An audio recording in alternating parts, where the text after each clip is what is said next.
Como decía, la idea no es tanto la de celebrar la obra literaria de Don Quijote, sino estar en un momento de reflexión del por qué después de 4 siglos este libro sigue teniendo validez eterna. Y entonces el Comité para la Celebración del Cuarto Centenario ha pensado que nada podía ser más adecuado para celebrar a Don Quijote que de llevar aquí, en Porto Alegre, en el Foro Social Mundial, un momento de reflexión, llamando personas que en su vida personal han contribuito de manera determinante a realizar en su trabajo profesional y en su compromiso político la realización del título de este panel, Don Quijote de hoy, política y utopía. Hoy, para los participantes del Foro Social Mundial, uno de los elementos que nos une es pensar que otro mundo es posible. Obviamente, en toda la prensa internacional, esto ha sido siempre considerado un desafío utópico. Es utopía pensar que otro mundo es posible. Nosotros todos hemos sido educados a la idea que el destino de la globalización neoliberal es ineluctable y nadie más podemos hacer que contribuir a reducir sus problemas, pero de ninguna manera podemos cuestionar su fuerza y su vitalidad. Y aquí en el panel está Ignacio Ramonet, que fue el primero que denunció el pensamiento único, o sea, esta idea inmanente de una globalización que era intocable y que nadie podía desafiar. Cuando hace 5 años pusimos en marcha el Foro Social Mundial, fue justamente para atacar esta idea del pensamiento único y de la inmanencia de un proceso que era intocable. Entonces, el tema de la política utopía aquí nos toca a todos. Muchos de nosotros consideramos que la política ha salido de la utopía para transformarse solamente en lo administrativo, en lo inmediato, en lo concreto. Y el hecho que el gran pulmón de la sociedad civil, donde millones de personas del mundo actúen de manera directa en su área de competencia, de derechos humanos, de población, de actividad social, de movimiento social, en lugar de ir como era una vez en las maquinarias políticas institucionales, demuestra que existe una brecha importante.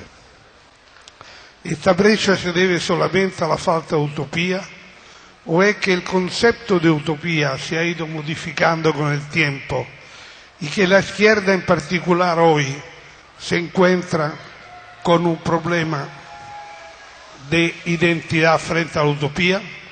Estas son las preguntas que el panel va de alguna manera a contestar hoy y yo voy a decir cuáles son los mecanismos del trabajo de hoy. Voy a presentar brevemente los presentes que todos conocen, no tiene necesidad de presentación. Cada uno de ellos va a hablar entre 10 y 15 minutos en una primera tanda. Luego van a tener un intercambio entre ellos sobre lo que se ha dicho y luego vamos a dar la palabra a ustedes. Quiero aclarar de antemano que nadie va a poder hablar más de 3 minutos porque si ustedes hacen un cálculo de cuánta gente quiere hablar y del tiempo que tenemos, verán que 3 minutos es un tiempo realmente ya de lujo en una situación de este tipo. Entonces, yo quiero antes que todo presentar a Victoria Malvar, a mi derecha, la secretaria y la coordinadora del Comitato de Celebración del Cuarto Centenario, filóloga, que es la que ha organizado este proceso que ha llevado a todos nosotros aquí a Porto Alegre y quiero agradecerle al nombre de todos.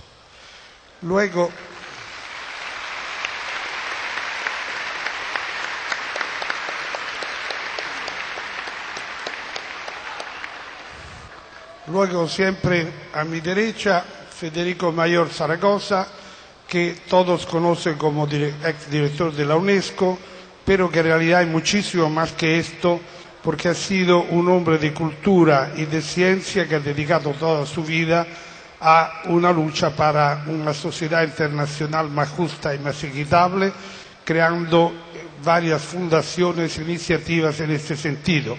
Él está aquí como representante de la sociedad civil, como presidente de Ubuntu, la red de redes que está organizando en estos días el gran esfuerzo conjunto con otras organizaciones para la reforma de la Sociedad de Naciones Unidas.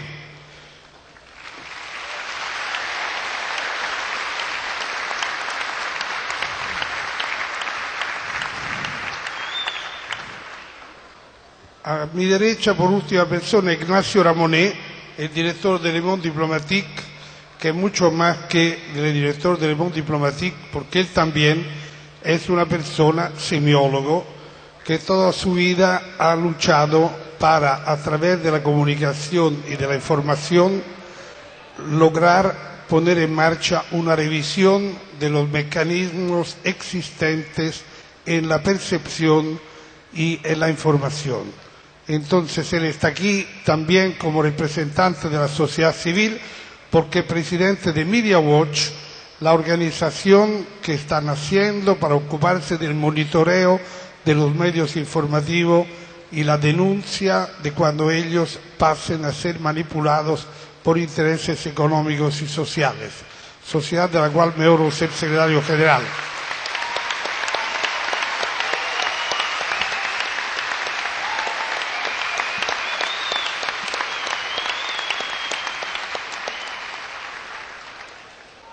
Es un poco difícil presentar a mi izquierda a José Saramago, porque más allá de ser premio Nobel,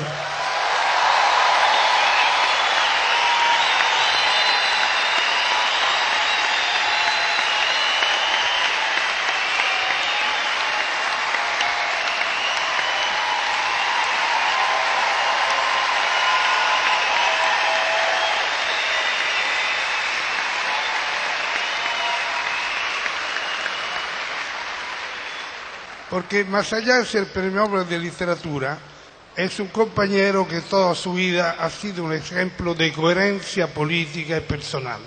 Un compañero generoso que, partido de una familia sumamente modesta, ha logrado por su esfuerzo personal y por su conciencia social transformarse en la voz de muchos de nosotros y uno de los ídolos de nuestra generación.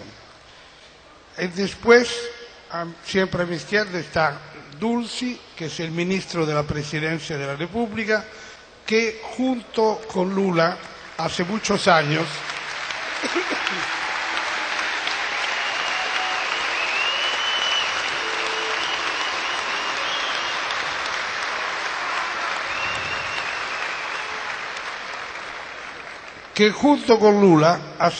años tuvo una pequeña utopía que fue la de crear el Partido del Trabajo.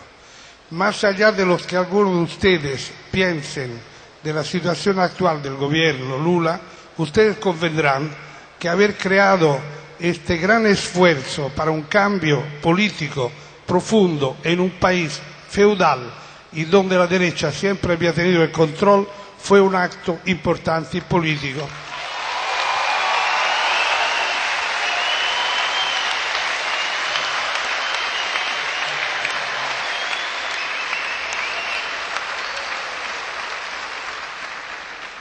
Y finalmente, es inútil que le presente el compañero Eduardo Galeano, que allá está.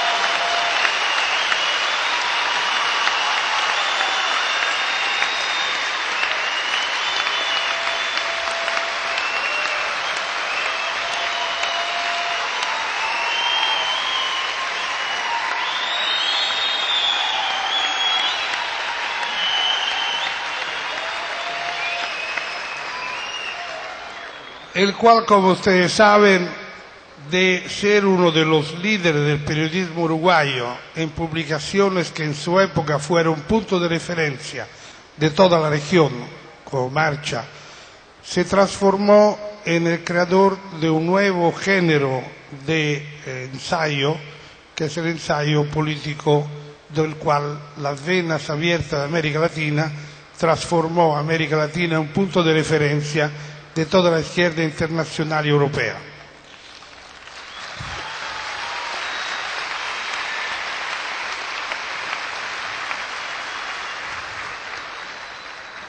Bueno, aquí termina mi función de moderador y empiezo a dar la palabra a los panelistas que, como dije antes, tienen 10 a 15 minutos y tendremos una primera ronda. Vamos a tener entre ellos una segunda ronda. Primero va a hablar Federico Mayor Zaragoza.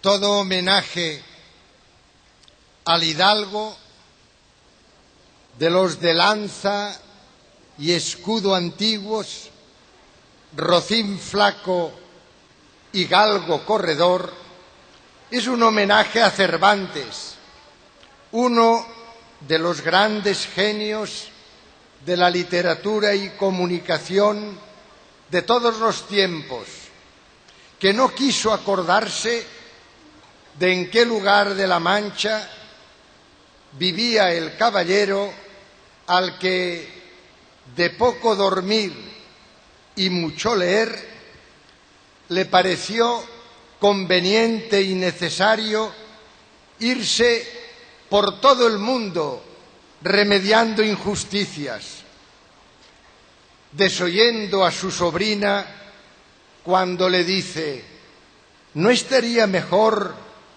quedarse pacífico en su casa y no irse por el mundo a buscar lo imposible, imposible, posible, visible, invisible? El hidalgo de la Mancha ve en ocasiones lo que Sancho Panza no ve y arremete contra los molinos de viento que él imagina gigantes.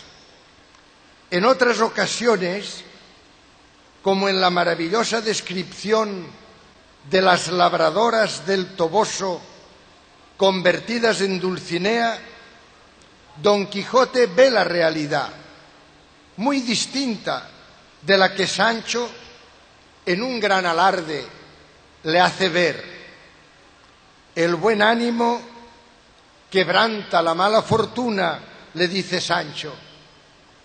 Don Quijote miraba con ojos desencajados y vista turbada a la que Sancho llamaba reina y señora, y como no descubría en ella sino una moza aldeana y no de muy buen aspecto, porque era carirredonda y chata,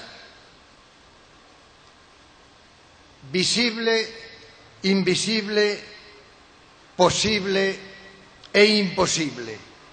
Hay que ser realistas, se nos recomienda. No, mis ojos han tenido ocasión de ver ya mucho y nunca vieron a un realista hacer nada relevante. Los realistas nunca transformarán la realidad porque la aceptan, porque renuncian a intentar cambiarla, porque promueven el sinremedismo y la indiferencia en lugar de la tensión humana, de la pasión, de la compasión.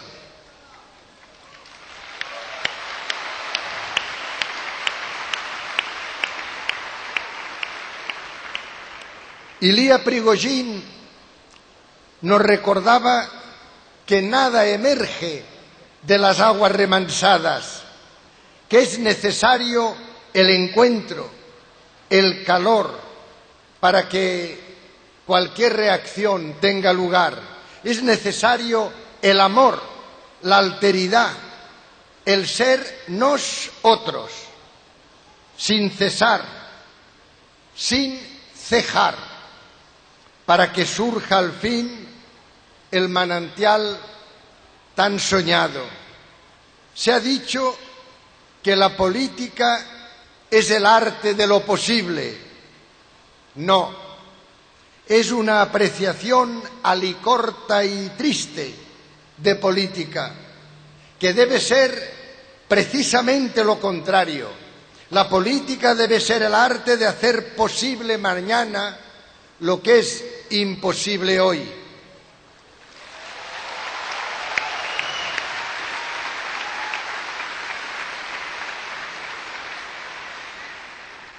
No es desde la inercia, desde la rutina, desde la monotonía, de donde saldrán las ideas que pueden reverdecer tantas cosas hoy agostadas, abrillantar tantas otras hoy enmohecidas, despertar las ahora adormecidas, reanimar otras tan cansadas. Es sacando fuerzas de flaqueza, es contando en primer lugar con la fuerza creadora de cada ser humano único e irrepetible. Esta fuerza creadora que produce lo inesperado,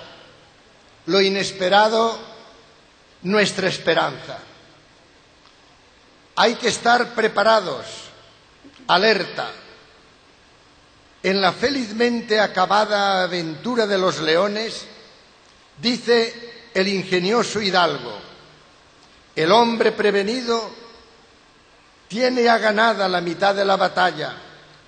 No se pierde nada con que yo esté preparado, que sé por experiencia que tengo enemigos visibles e invisibles, y no sé cuándo, ni dónde, ni en qué momento, ni bajo qué formas me han de acometer.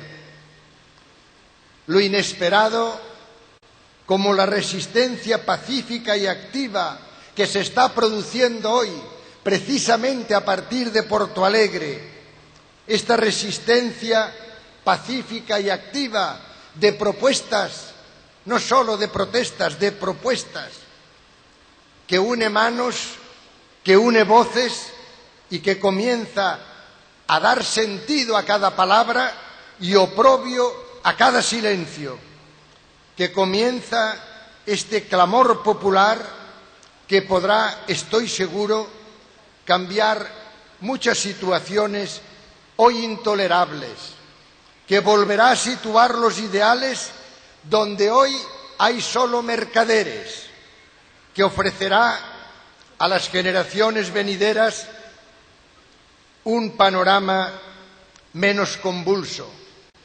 La fuerza de la palabra, sin violencia, ha cambiado ya la agenda de los ricos, ha conseguido que hablen de alimentación y de cobijo y de salud.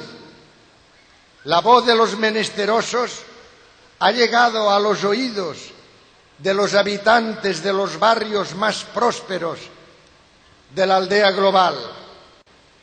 La utopía de Porto Alegre comienza a presentar escenas muy distintas a las que difundía el poder mediático sesgadamente. Aunque haya mal tiempo, aunque haga viento, aunque haga frío, hay que sembrar. Sembrar sin arredrarse.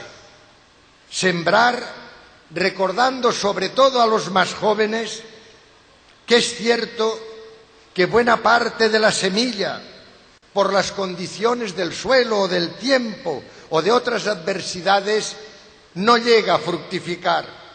Es cierto, pero también lo es que solo hay un fruto que nunca cosecharemos, el de las semillas que no hayamos tenido el coraje de plantar.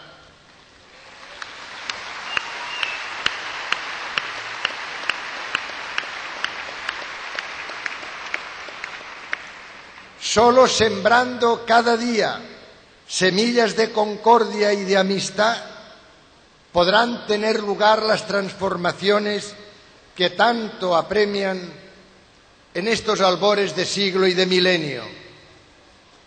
Para que lo utópico se convierta en realidad, es necesario primero conocer y guardarnos de aquellas situaciones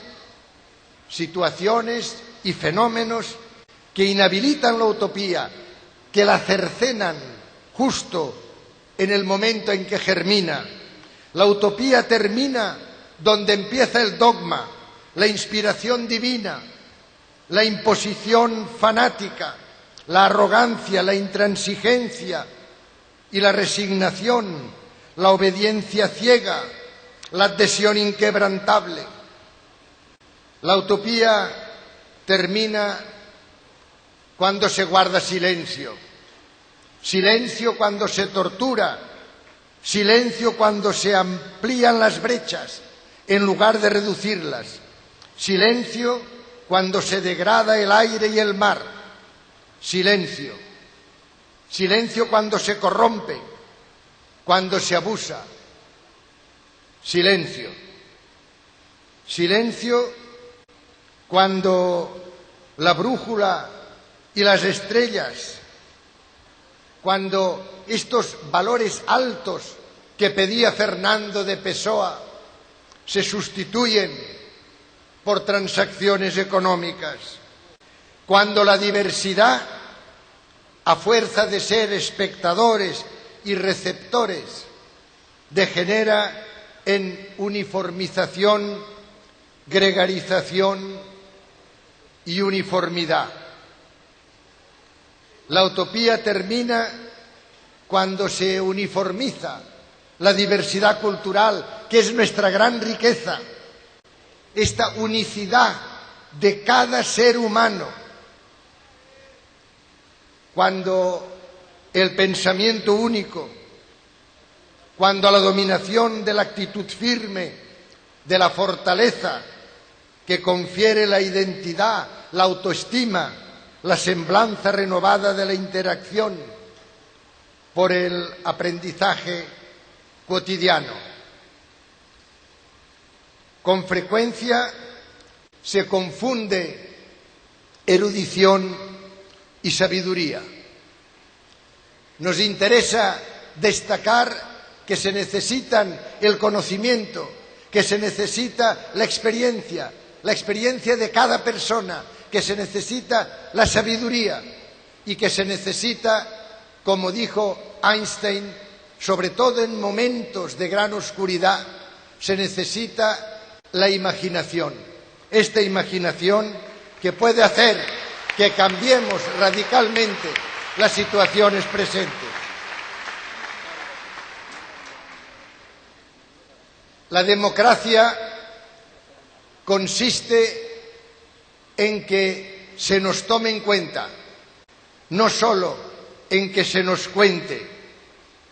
Es fundamental que construyamos a escala local y supranacional esta fantástica democracia genuina, donde todos los ciudadanos, sin excepción, cuenten y no solo sean contados. Tenemos que tener, por tanto, una actitud permanente de vigías, de oteadores, de irrenunciable anhelo para un porvenir que está por hacer.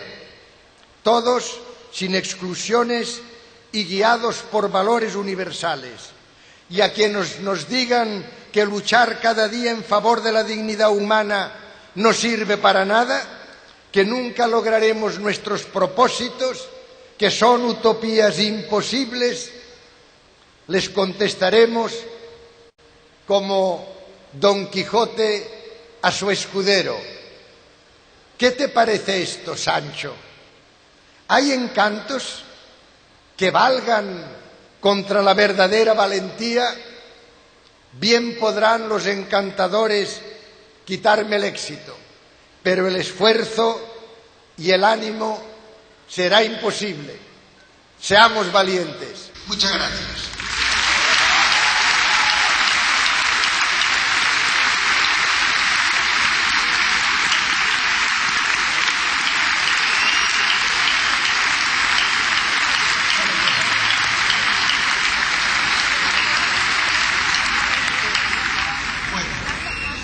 Damos ahora la palabra a Ignacio Ramonet.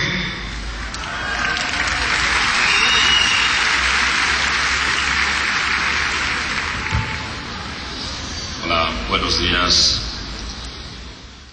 Napoleón, hablando del general Miranda, que era un general venezolano, precursor de los libertadores de América, Napoleón decía: Miranda es un Quijote, pero no está loco. Y aunque la cuestión de la locura del Quijote es un asunto sin resolver y que sigue siendo objeto de discusión interminable entre especialistas, yo creo que aquí, en Porto Alegre, en el Foro Social Mundial, también hay muchos Quijotes y muchas Quijotas, pero que no están locos tampoco, ni locas. ¿Era el Quijote un utopista? Pues en el sentido corriente de la palabra es obvio que lo era. En el sentido propio, probablemente no, porque a veces nos olvidamos que utopía, que quiere decir ninguna parte, es el título de un libro que escribió un pensador inglés, Thomas More, en el siglo XVI, casi un siglo antes de que Cervantes escribiera El Quijote. Por consiguiente, Cervantes es posible que haya oído hablar de Utopía de Thomas More, que se tradujo al inglés en 1551, es decir, más de 50 años antes de que Cervantes escribiera El Quijote. Pero para Thomas More y para muchos utopistas, en el sentido propio de la palabra, la utopía, en definitiva, es una sociedad ideal, y el utopista es el que quiere construir una sociedad perfecta. En definitiva, la utopía a veces es un proyecto político, un programa político, una tentativa por conseguir una república ideal. El proyecto puede ser entusiasmante, una república feliz, pero, y Moore en su libro detalla con mucha precisión la economía, cómo debe ser el urbanismo de esa república, que es una isla además, las relaciones entre los ciudadanos, la constitución, cómo deben comportarse, cuál es la vida cotidiana. En definitiva, Moore lo que describe es una sociedad que puede ser también una cárcel para muchos de los que viven dentro de ese carcán, de esa camisola de fuerza en que puede transformarse un proyecto cuando es demasiado dogmático. No es el caso del Quijote. En ese sentido, el Quijote no es exactamente un fanático de una utopía como una sociedad que hay que obligatoriamente imponer con el pretexto de que va a ser ideal. No, el Quijote lo que no soporta son las injusticias, lo que no soporta son las desigualdades de este mundo. Lo que él quiere no es hacer entrar al mundo tal como es en el corsé de un marco preconcebido. Lo que quiere el Quijote es enderezar entuertos, lo que quiere es cambiar las cosas.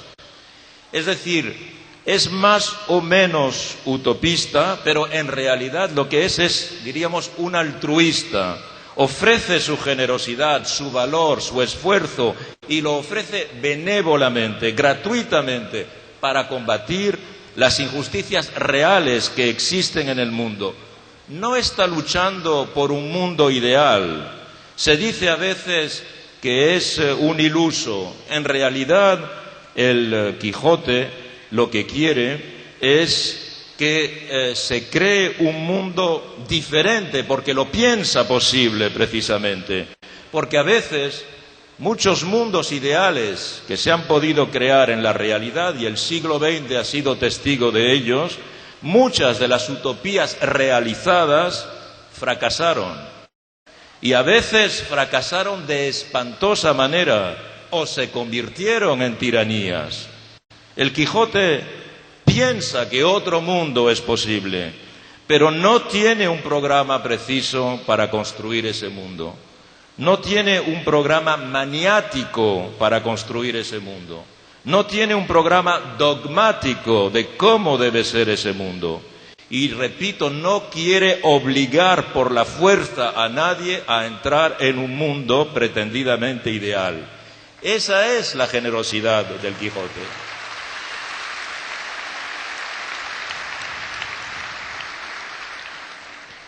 Y ahí está, en mi opinión, la analogía principal entre el Quijote y los Quijotes del Foro Social Mundial. Aquí tampoco se quiere imponer por la fuerza un proyecto que pretendidamente ideal se transformaría en una cárcel. El foro en sí ya es un proyecto loco y lo hemos podido realizar. Esta sí que es una utopía concreta.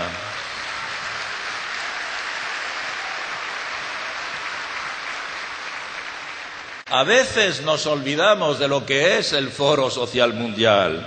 ¿Qué es el Foro Social Mundial? Es la asamblea de la humanidad, no la asamblea de los gobiernos o de los estados, eso es la ONU. Aquí es la asamblea de las gentes del planeta, con toda su diversidad, con toda su variedad. Esto es Babel reconstruida, pero una Babel armoniosa, fraterna, con un objetivo loco: cambiar el mundo, transformar el mundo.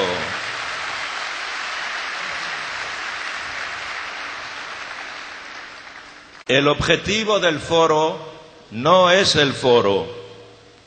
El objetivo no es que el foro tenga lugar una vez al año como una especie de feria social mundial o de Juegos Olímpicos de la crítica de la globalización. No. El objetivo del Foro Social Mundial es de enderezar los entuertos de este planeta, que son muchos. Lo que queremos es cambiar el mundo. Son tantas los entuertos que hay, son tantos, que un solo Quijote no bastaría para cambiarlos. Por eso hay aquí batallones de Quijotes y de Quijotas.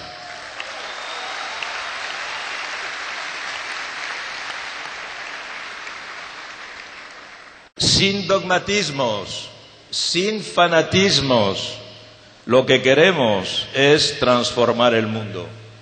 Y algunos dicen que luchamos contra molinos de viento y que somos incapaces de ver la realidad. Pero, ¿cuál es la realidad? ¿Cuál es la realidad de un mundo en el que unos 1.000 millones de personas viven con holgura, mientras 5.000 millones de personas viven en la necesidad, en la pobreza o en la miseria? Democráticamente, los pobres deberían gobernar el mundo. Pero vivimos en un mundo al revés. Es la minoría la que manda. Por eso protestamos, por eso no estamos de acuerdo. La realidad del mundo es que la globalización ha creado un mundo más insolidario que nunca. 1/3 de la humanidad vive con menos de $1 al día. Una vaca europea recibe cada día $4 de subvención. Vivimos en un mundo en el que vale más ser una vaca europea que un ser humano. Esto es un escándalo, un escándalo.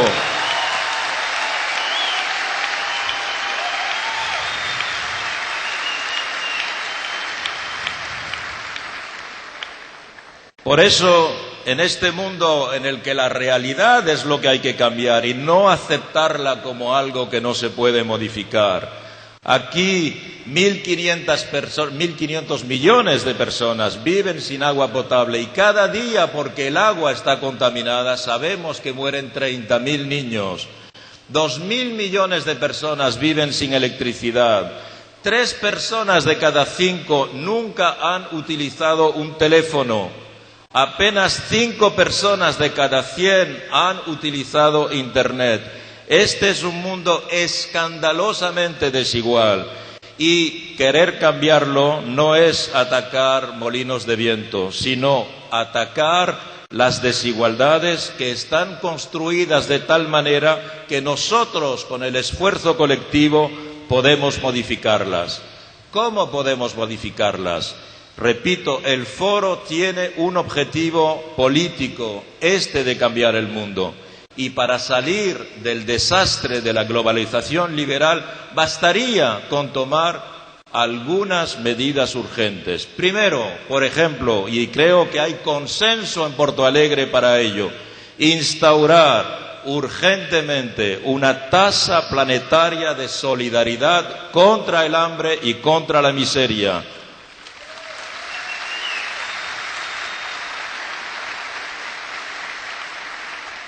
Segundo, suprimir ya los paraísos fiscales, que son un escándalo económico.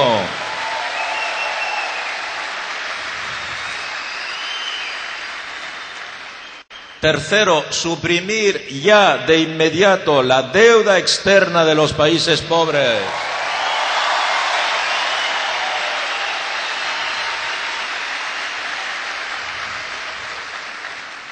Cuarto, imponer de inmediato un moratorio sobre el agua potable para todos, agua potable para la humanidad. Y quinto, es escandaloso que las megafortunas, las hiperfortunas, no paguen un impuesto de solidaridad. Un impuesto de solidaridad para las mayores fortunas del mundo, para suprimir la miseria. 5 medidas. ¿Es ser un Quijote o ser un loco que pedir 5 medidas prácticas, concretas, sencillas para cambiar el mundo? ¿Es ser un loco? No, no es ser un loco. ¿Es ser un Quijote? Sí, porque creemos que el mundo se puede cambiar. La utopía es la verdad de mañana. Las utopías no son más que verdades prematuras, y la verdad prematura es que el mundo lo vamos a cambiar. Gracias.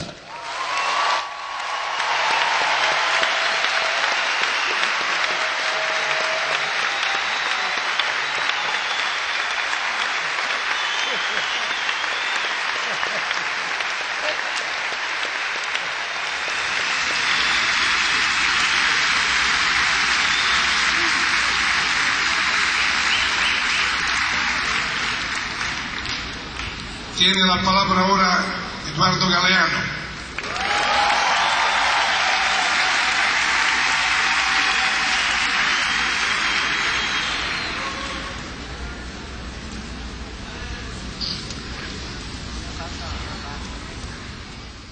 Paradójico mundo,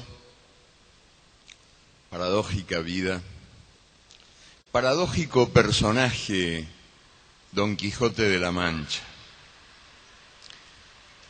Una novela inmortal que es una aventura de la libertad nacida en una cárcel, la cárcel de Sevilla, donde Cervantes estaba preso por deudas, como estamos nosotros los países latinoamericanos presos por deudas, y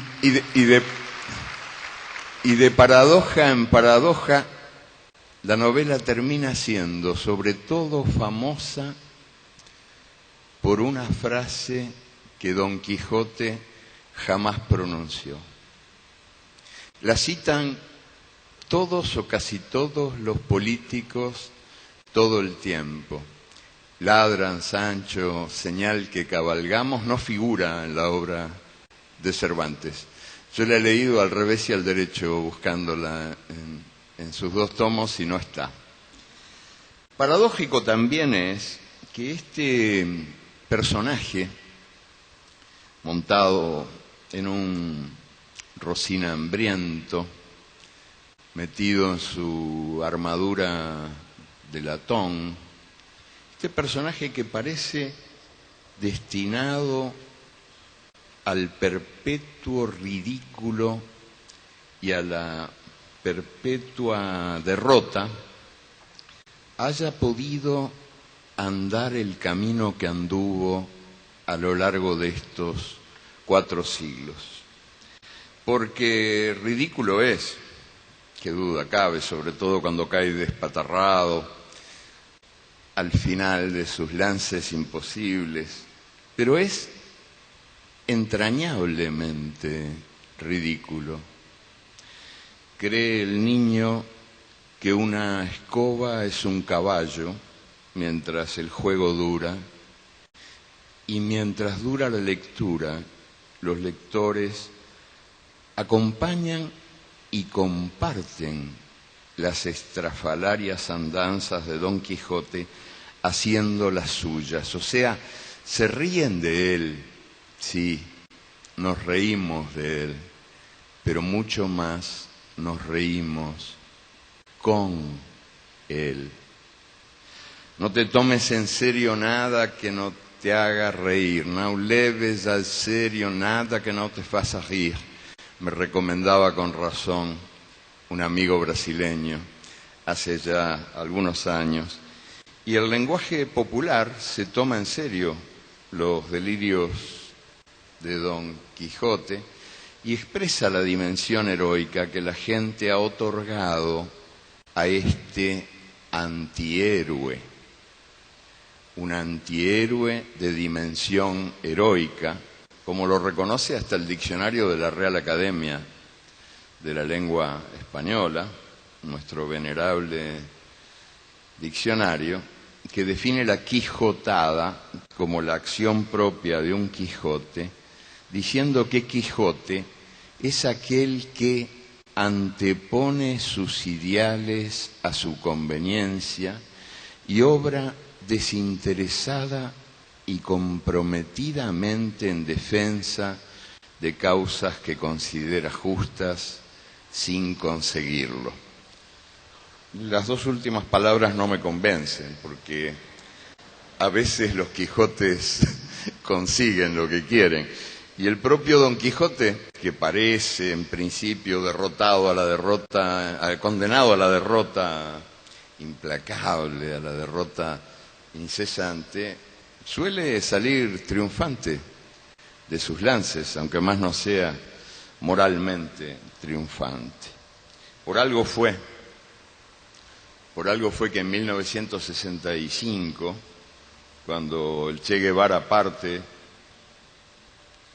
se va, después se supo, al Congo, a Bolivia, escribe la última carta a sus padres, y para decirles adiós a los queridos viejos, como dice, no cita a don Carlos Marx, sino que escribe: otra vez siento bajo mis talones el costillar de Rocinante, vuelvo al camino con mi adarga al brazo.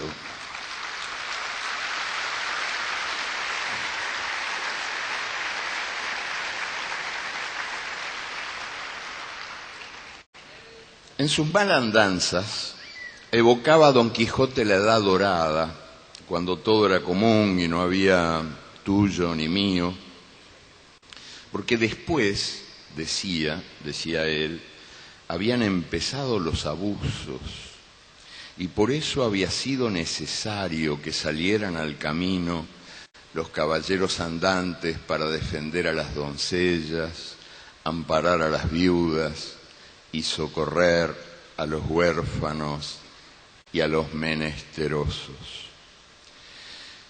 Unos años antes de que Cervantes inventara su febril justiciero, como acaba de recordar Ignacio, Tomás Moro, el inglés Tomás Moro, había contado la utopía por boca de un marinero venido de América, un marinero de los barcos de Américo Vespucio. Y quién sabe si esa utopía, inspirada en la vida comunitaria de los indígenas americanos, no había inspirado a su vez la edad dorada de las nostalgias de Don Quijote. En el libro de Tomás Moro, que por cierto perdió la cabeza, o sea, el rey le cortó la cabeza. En el libro de Tomás Moro, utopía significaba no lugar, utopía, no lugar. Pero quizás ese no lugar, ese inalcanzable espacio del sueño de la vida compartida, pueda tener lugar en los ojos que lo adivinan. Porque cada persona contiene muchas otras personas posibles y cada mundo contiene su contramundo. Las miradas capaces de ver a través de la infamia nos revelan esa promesa escondida. Otro mundo late en la barriga de este mundo, y ese mundo, el que necesitamos, es tan real como el que conocemos y padecemos. Yo les voy a contar a propósito que hace algunos años yo viví un tiempo en Venezuela y ahí conocí en el lago de Maracaibo a un pintor de altísimo talento que se llamaba Vargas. Era carpintero, analfabeto o casi analfabeto, mal sabía escribir su nombre con la S al revés, y era un artista prodigioso. Algunas galerías de Caracas iban a verlo a su pueblo de Cabimas y le compraban por monedas cuadros que después se revendían a precios mucho más altos y que ahora se han cotizado mucho más desde que Vargas murió. Esos cuadros eran cuadros de colores que humillaban al arco iris. Las flores, las plantas, los pájaros eran muchísimo más grandes que la gente. Por lo tanto, el público, sobre todo el público extranjero, celebraba la obra de Vargas como un canto a la vida tropical, como un himno a la naturaleza americana. Y la verdad de la milanesa era que Vargas había nacido, había crecido, había vivido y pintaba en el pueblo donde murió, que era el pueblo que más petróleo ha dado a la civilización occidental y que el petróleo aniquiló. Allí no había ni una sola plantita verde, era todo gris o negro. Hasta las aguas del lago eran turbias y los peces habían muerto hacía mucho. El arco iris, cuando salía en blanco y negro, blanco y preto. Y los urubús volaban de costas y los buitres volaban de espaldas. Y entonces, en ese lugar fétido, espantoso, este hombre creó esa pintura prodigiosamente bella, colorida, loca. Y yo siempre decía, discutiendo con mis amigos en Venezuela, que Vargas era un pintor realista, porque uno no solo es realista cuando pinta la realidad que conoce y padece, sino que también es realista cuando pinta la realidad que necesita, porque en la barriga de este mundo hay otro mundo posible.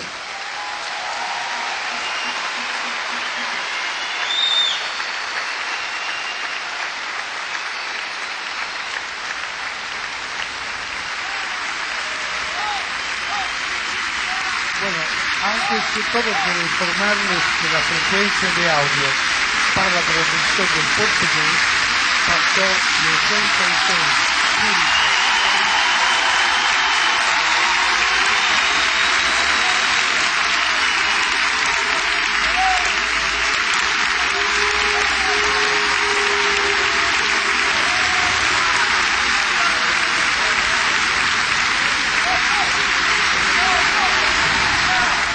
Tengo la sensación que ustedes han entendido que tiene ahora la palabra José Saramago.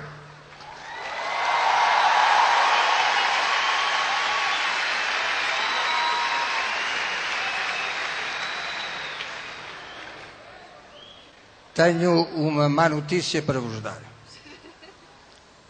A má notícia que eu tenho para vos dar, sobretudo depois de termos escutado os nossos amigos que falaram antes de mim, a má notícia é que eu não sou utopista.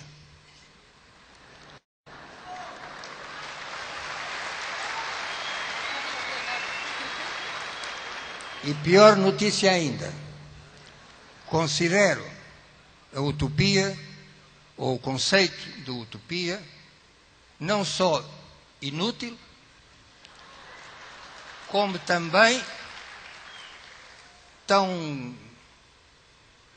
negativo, mesmo ponham, enfim, umas aspas, como a ideia de quando morrermos todos, vamos para o paraíso.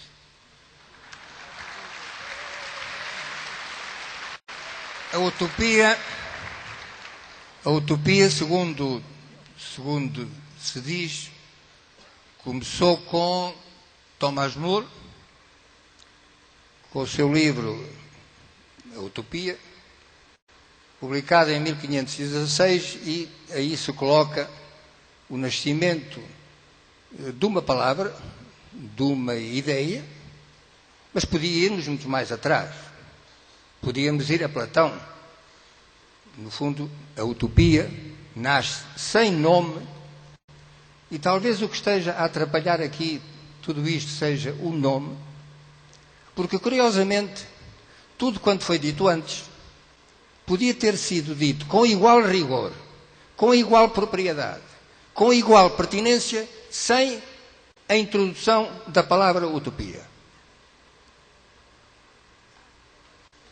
Demonstrarei, ou pelo menos tentarei demonstrar mais adiante, porque há uma questão que é indissociável da utopia, ou do pensamento utópico, ou do anseio do ser humano por melhorar a vida, e não só no sentido material, melhorá-la também num sentido, numa outra dimensão, a dimensão espiritual, a dimensão ética, a dimensão moral, está indissociavelmente ligada, e parece que não, à revitalização e, se quiserem, à reinvenção da democracia. Mas vamos, primeiramente, a Dom Quixote.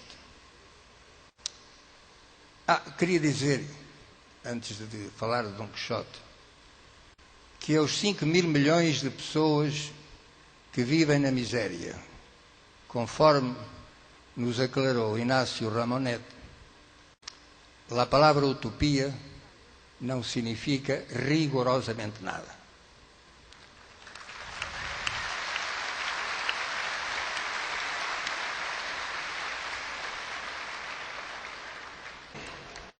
Dizia eu que aos 5 mil milhões de pessoas que vivem na miséria, essas a quem se referiu Inácio Ramonet, o conceito, a palavra, as sílabas, o som de utopia, repito, não significa nada.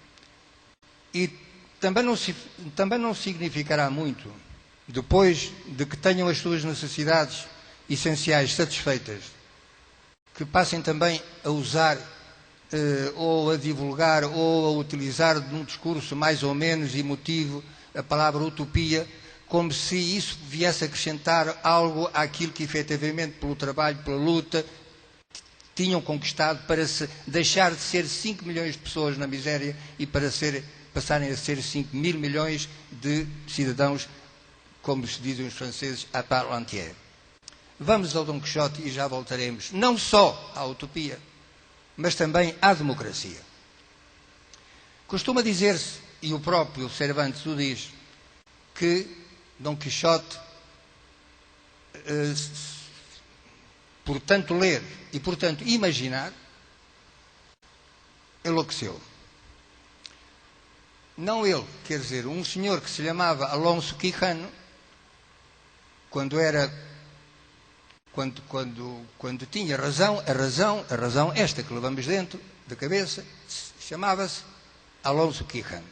E claro que depois de ter enlouquecido, não contente com o nome que tinha, que era um nome corrente, e para dignificar-se, uma vez que ia entrar, hipoteticamente, numa ordem de cavalaria, de que ele era o único representante, teve que escolher outro nome, Dom Quixote, e assim entrou na imortalidade.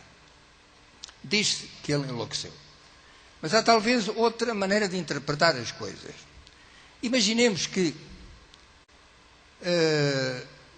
Alonso Quijano, que tenho que dizer que lamento muito que Cervantes não nos tenha falado mais desse homem anterior a Dom Quixote, que se chamava simplesmente Alonso Quijano.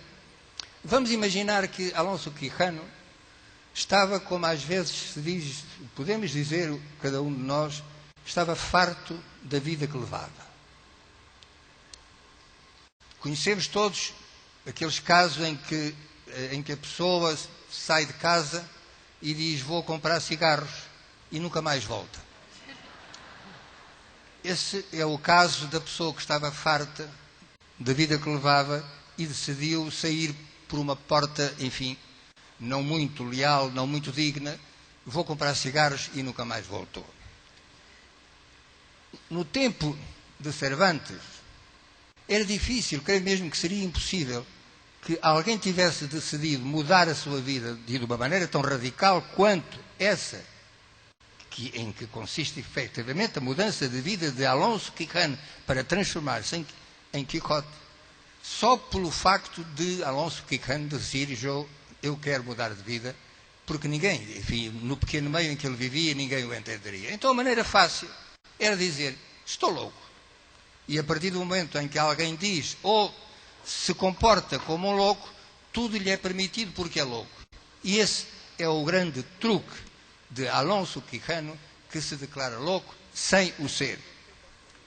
Adiante, na Serra Morena, quando as aventuras de Dom Quixote já vão assim bastante adiantadas, e com essa paixão inventada, porque é uma paixão inventada, de Dom Quixote por Dulcinea, Dom Quixote resolve enviar Sancho Panza como seu emissário com uma mensagem para Dulcinea. E para demonstrar até que ponto ele está sentido, enfim, pela ausência, até que ponto lhe chegou a paixão, ele vai repetir os atos, os feitos de um outro herói da cavalaria andante, Amadís de Gaula, que para demonstrar o seu amor e o seu pesar e tudo mais, enlouquece. Este fenómeno, digamos, de entrar em la loucura para demonstrar algo mais que a cordura não é capaz, é realmente interessante. E então ele imita, tira a roupa, dá cabriolas.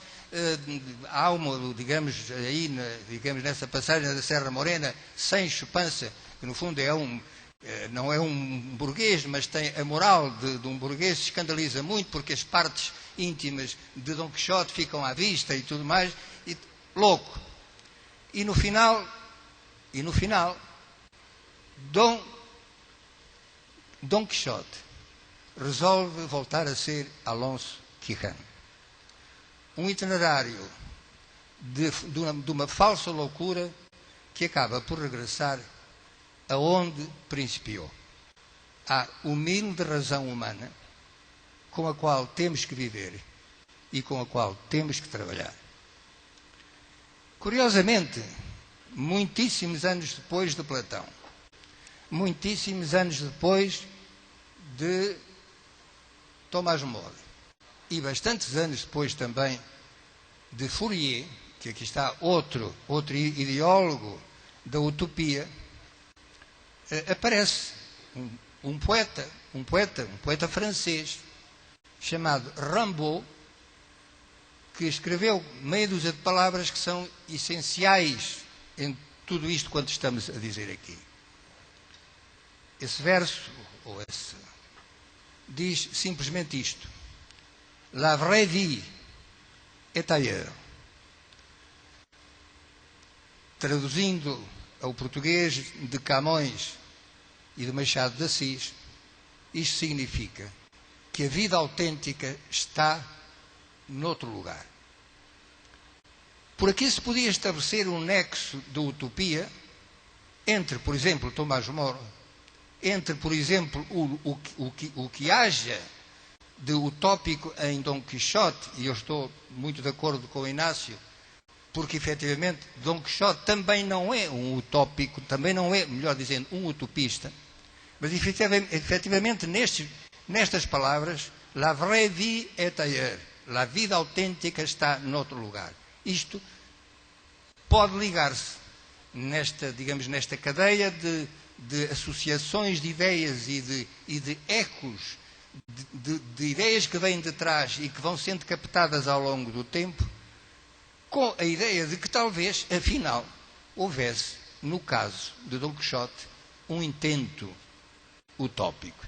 Já foi dito que não, efetivamente é muito difícil, porque, no fundo, Dom Quixote é um pragmático, no melhor sentido da palavra, que também pode ter um bom sentido. Também é certo que, digamos, as palavras são umas desgraçadas, quer dizer, fazemos delas tudo aquilo que queremos. Um político português que esteve aqui há poucos dias, aqui já foi dito que a política é a arte do possível. Pois ele disse há uns anos que a política era a arte de não dizer a verdade.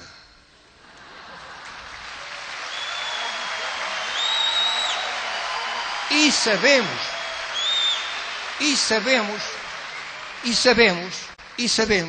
que o discurso político, em grande parte, mesmo que não seja um discurso, mesmo quando não é um discurso para esconder, para não dizer a verdade, é um discurso que pelo menos a falseia, a deturpa, a condiciona, a manipula. Ao mesmo tempo,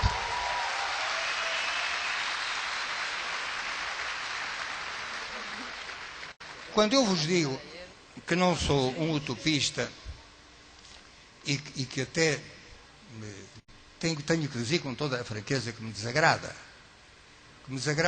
o discurso sobre a utopia. Porque o discurso sobre a utopia é o discurso sobre o não existente. Já sabemos, toda a gente sabe, que a utopia é algo que está em um lugar qualquer e que, portanto, não se sabe se lá se chegará, uma vez que não se conhece o destino, também não se sabe qual será o caminho para lá chegar. Também não se saberá quando. Mas o pior de tudo é um equívoco tremendo em que caímos todos os que falamos de utopia, e que é o seguinte: a utopia, no fundo, em termos práticos, significa que eu, que necessito umas quantas coisas, quer como pessoa, quer como membro de uma coletividade, de uma sociedade, mas que sou consciente de que não os posso ter agora. Porque os inimigos são mais poderosos, porque me faltam os meios, porque a fruta não está madura, e, portanto, digo, bom, isto que não posso ter agora, hei de tê-lo um dia. O Hitler também dizia que o regime nacional-socialista era para durar 2000 anos. Aqui está outra utopia. E vivemos de utopias como durante séculos. Vivemos de mitos, vivemos de crenças, vivemos de coisas que não têm nada a ver com a razão.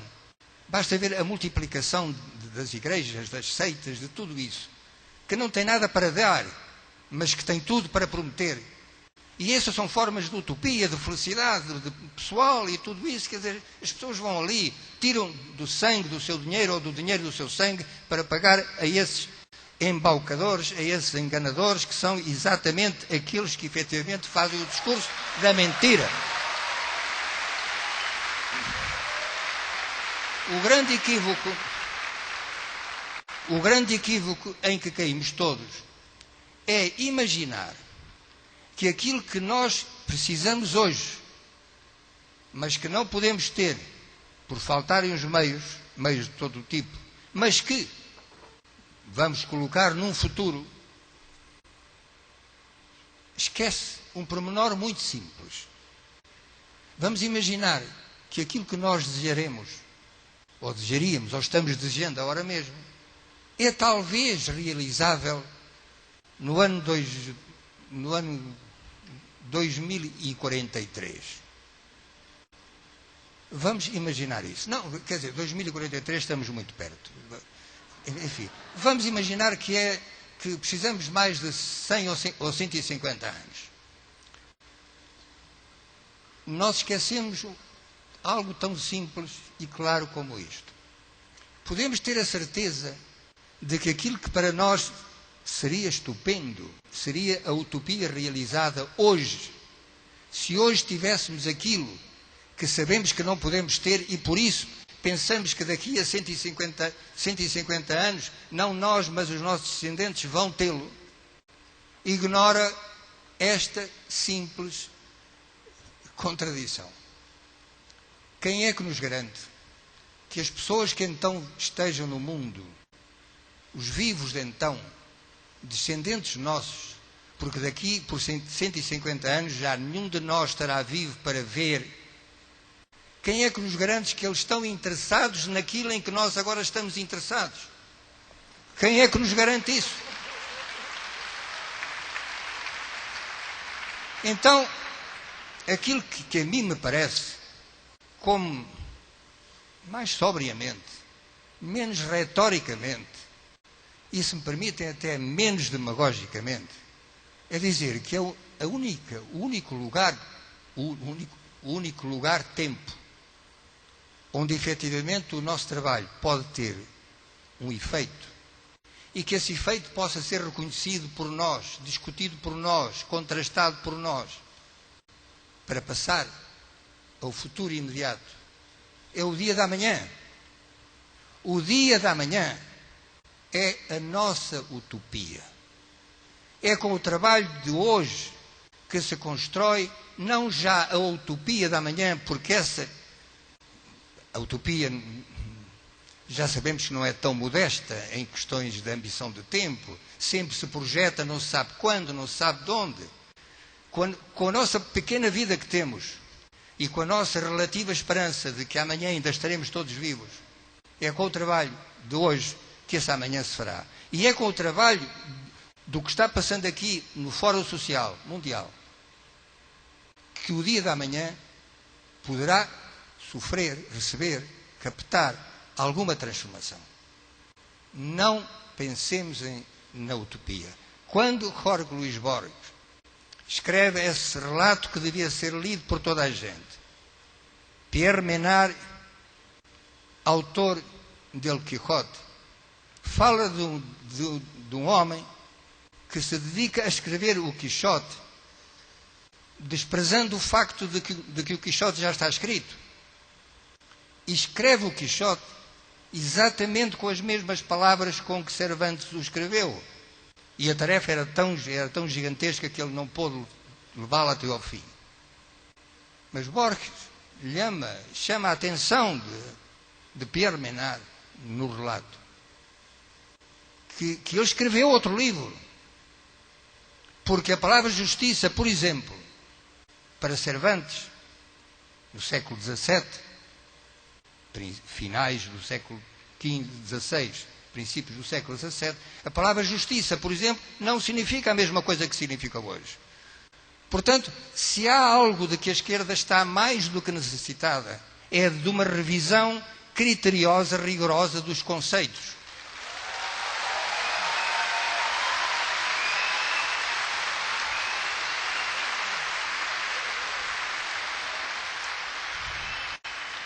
Porque, como eu disse antes, as palavras são umas desgraçadas.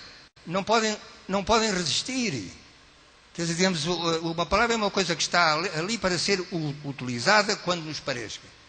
E o pior de tudo é que se pode usar a mesma palavra para dizer coisas não só diferentes, como muitas vezes frontalmente contrárias. Por isso é que eu me digo que nós, a esquerda, que por outra parte, o primeiro conceito que havia que rever era o conceito de esquerda, que a esquerda hoje, de onde está? Onde está? Está aqui. Está aqui. Claro que sim. Claro que sim que está aqui. Mas na esfera política, muita gente fala da esquerda como se, para voltar, digamos, a uma frase muito conhecida, invocar o santo nome de Deus em vão.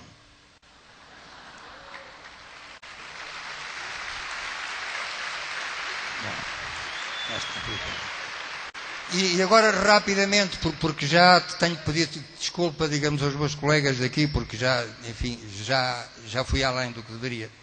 Muito. Eu, digamos, eu tinha dito que iria propor retirar a palavra utopia dos dicionários. Mas, enfim, não vou a tanto. Deixem-na estar. Deixem-na estar, mas deixem-na estar quieta. Deixem-na estar quieta. O que eu queria dizer era isto. Que há uma outra questão que tem que ser urgentemente revista. Tudo se discute neste mundo, menos uma única coisa que não se discute. Não se discute a democracia. A democracia está aí como se fosse uma espécie de santa de altar, de quem já não sabe.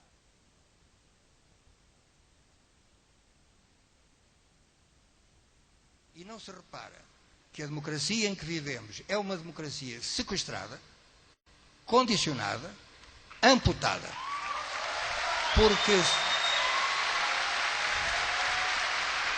Porque o poder do cidadão, o poder de cada um de nós, limita-se na esfera política, repito, na esfera política, a tirar um governo de que não gosta e a pôr outro de que talvez venha a gostar. Nada mais. Mas as grandes decisões são tomadas numa outra esfera. E todos sabemos qual é. As grandes organizações financeiras internacionais, os FMIs, as Organizações Mundial de Comércio, os bancos mundiais, a OCDE, tudo isso. Nenhum desses organismos é democrático.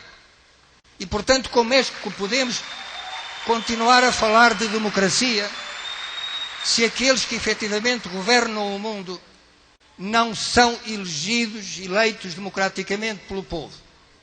Quem é que escolhe os representantes dos países nessas organizações? Os respectivos povos? Não. De onde está então a democracia? Bom.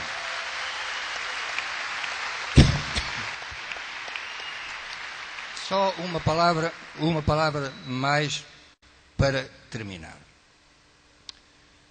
Se nós fôssemos em cada momento cumprindo aquilo que chamamos as nossas utopias, se a realização delas fosse possível num prazo curto, isso seria o bom, isso seria o útil. Não lhe chamaríamos utopia. Chamaríamos simplesmente trabalho, objetivo, caminho, determinação, meios, vontade, nada mais. Não lhe chamaríamos utopia. Somos obrigados, ou temos sido obrigados a dar-lhe esse nome, que é como quem dá um nome, enfim, quer dizer, como quem dá um nome que fica suspenso, pairando aí no ar, e que já veremos o que farão dele os que vierem. Quando a única coisa, repito, que temos segura é o dia da manhã.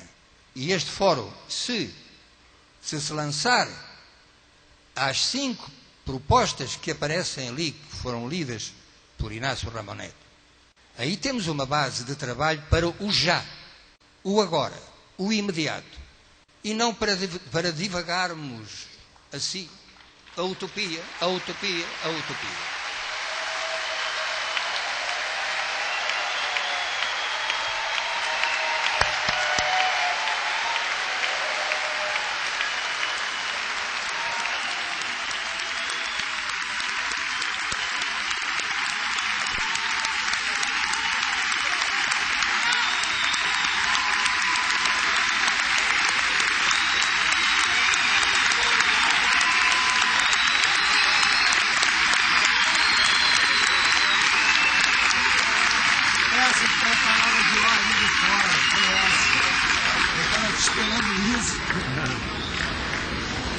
Creo que ahora podemos abrir un debate sobre todo eso y daría la palabra al semiólogo que tenemos, Ignacio Ramonet, para que él comente sobre las intervenciones de sus otros colegas panelistas.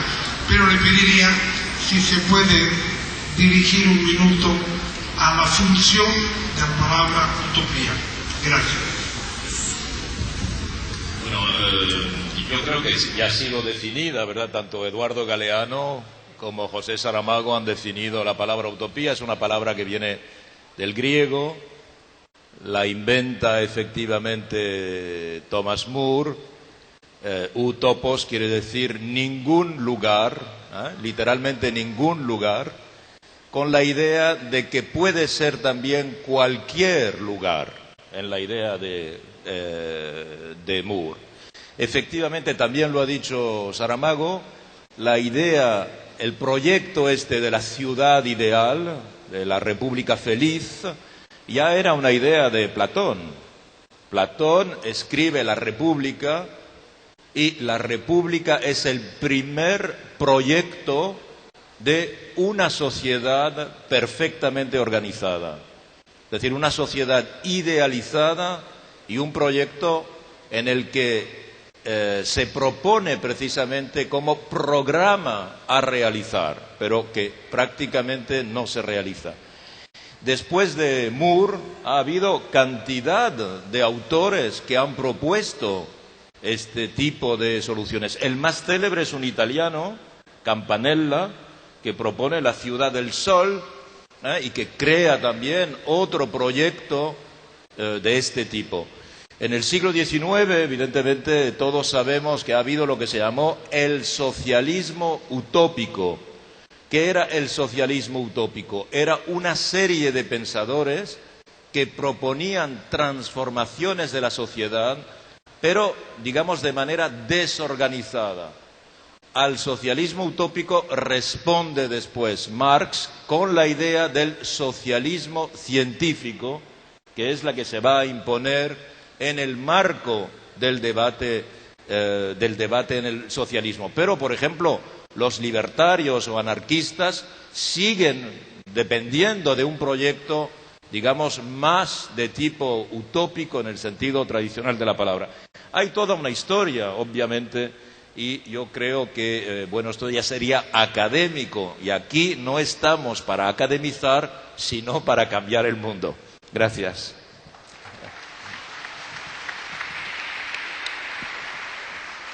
Quiero hacer solo 3 observaciones muy rápidas al término de estas exposiciones. La primera, estoy totalmente de acuerdo con el uso de palabras con significados totalmente contradictorios y, por tanto, se hace hoy urgente. Ya lo escribió un gran poeta catalán, Salvador Espriu, cuando dijo a los jóvenes: habré vivido para salvaros el significado de algunas palabras. Es decir, tenemos que saber cuando hablamos de algo a qué nos estamos refiriendo. Yo estaría de acuerdo en eliminar la palabra utopía, que efectivamente puede utilizarse por embaucadores y sesgadamente, en el mismo momento en que me eliminaran la palabra globalización, que es mucho más negativa, es mucho peor y además está utilizada por los embaucadores de una manera absolutamente constante en estos momentos. Segunda observación que considero que es muy importante. Ha dicho José Saramago que la gran utopía, porque es nuestro compromiso, y este es el sentido para mí de la palabra utopía, es el compromiso personal y diario, es el futuro. En eso estoy de acuerdo. El pasado ya está escrito, el pasado no lo podemos escribir, el pasado ya está escrito. Lo que sí que podemos escribir es un futuro distinto. Este es nuestro compromiso, este debe ser nuestra labor presente y de cada día.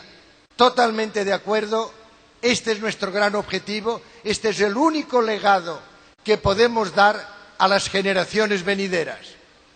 Y tercera observación, la importancia de reinventar, redefinir lo que significa democracia. Democracia es la voz del pueblo. Si somos capaces de que en lugar de mandar en el mundo estas instituciones a las que ha hecho referencia José Saramago, fuera la auténtica democracia, es decir, la voz del pueblo al poder, los que están en el poder representando al pueblo, esta para mí sí que es la gran utopía, este para mí es el gran compromiso personal. Muchas gracias.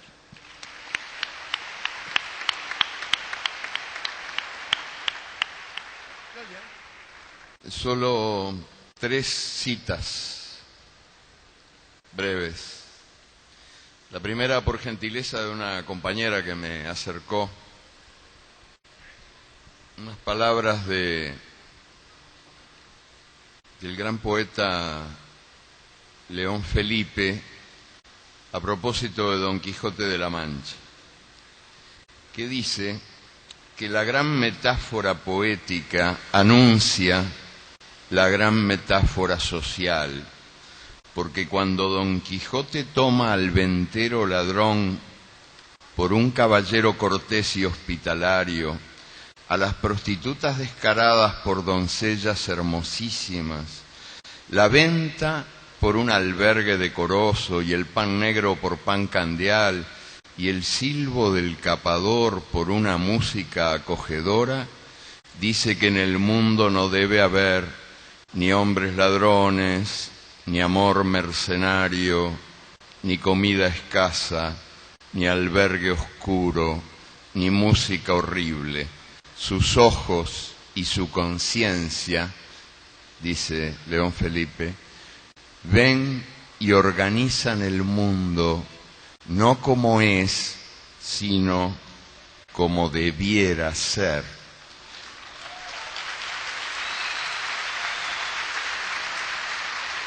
La segunda cita es de George Bernard Shaw.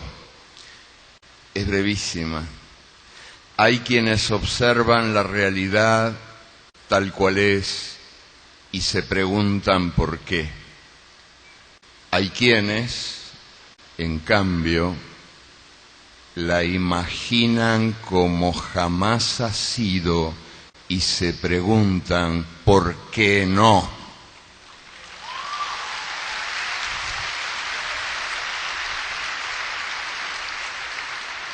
Y la tercera cita proviene de un amigo entrañable, Fernando Birri, el cineasta argentino.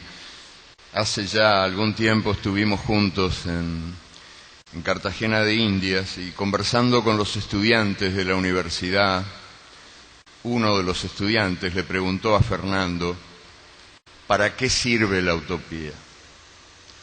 Y Fernando contestó que esa pregunta se la hacía a él todos los días. ¿Para qué sirve la utopía? Y dijo, ella está en el horizonte. Yo camino 10 pasos y la utopía se aleja 10 pasos. Camino 20 pasos y se ubica 20 pasos más allá. Yo bien sé que por mucho que camine, jamás la alcanzaré, pero para eso sirve, para caminar.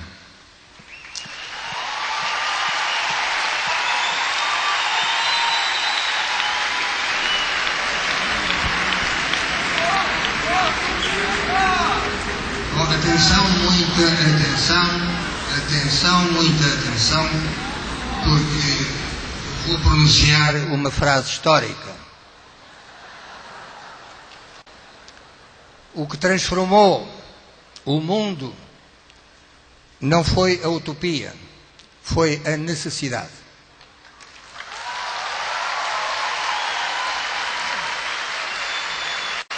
E agora, como aqui, esta foi escrita agora mesmo, não é uma citação que eu tenha trazido de fora, mas vou terminar com o último parágrafo de um ensaio que se chama A Outra Razão, de Alonso Quijano, e onde a minha tese da não loucura de Alonso Quijano, mais ou menos, se demonstra.